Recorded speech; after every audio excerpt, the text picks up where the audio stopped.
Well, the CRPF had gone for duty at one particular crossing in that district, and when we reached the spot, the militants had already taken position inside the masjid, and they started firing at the CRPF party from inside the masjid.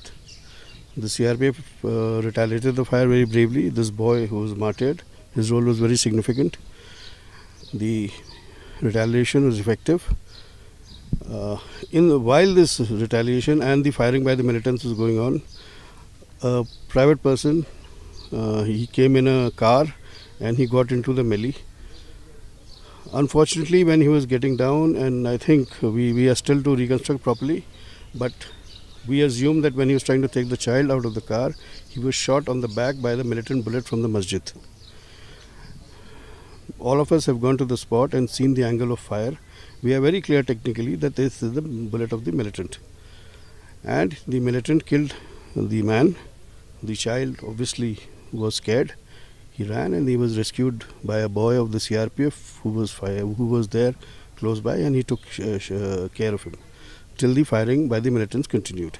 The militants were forced to flee away. They went from the masjid. Inside the masjid, they went back, and from the rear side, they flew away. The retaliation by the CRPF was effective.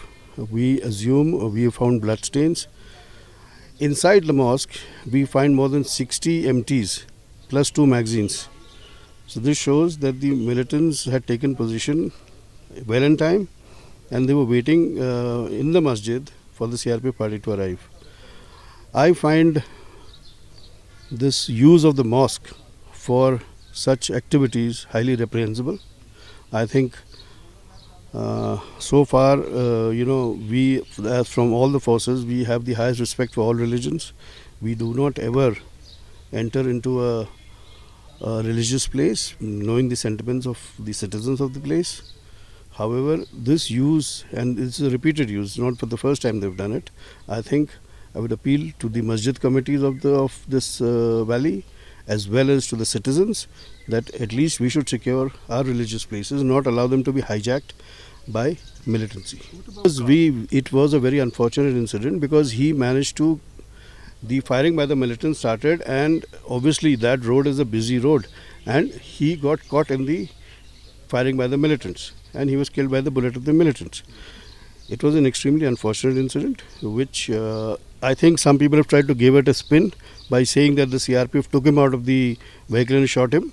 This is totally untrue. I would say with full responsibility, after visiting the place, after talking to everyone, after examining a lot of technical details and including cameras.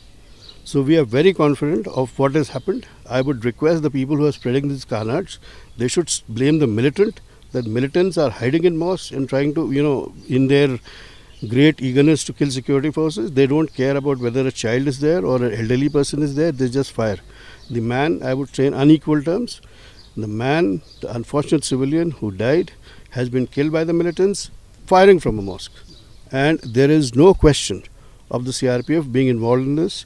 In fact, the CRPF was restrained, knowing that the mosque, they are firing from the mosque.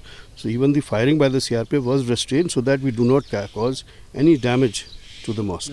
See, all the security forces, whether it's the Jammu and Kashmir Police, or the Indian Army, or the CRPF, or other paramilitary forces, we are all working in perfect synergy. And I'm sure if we are still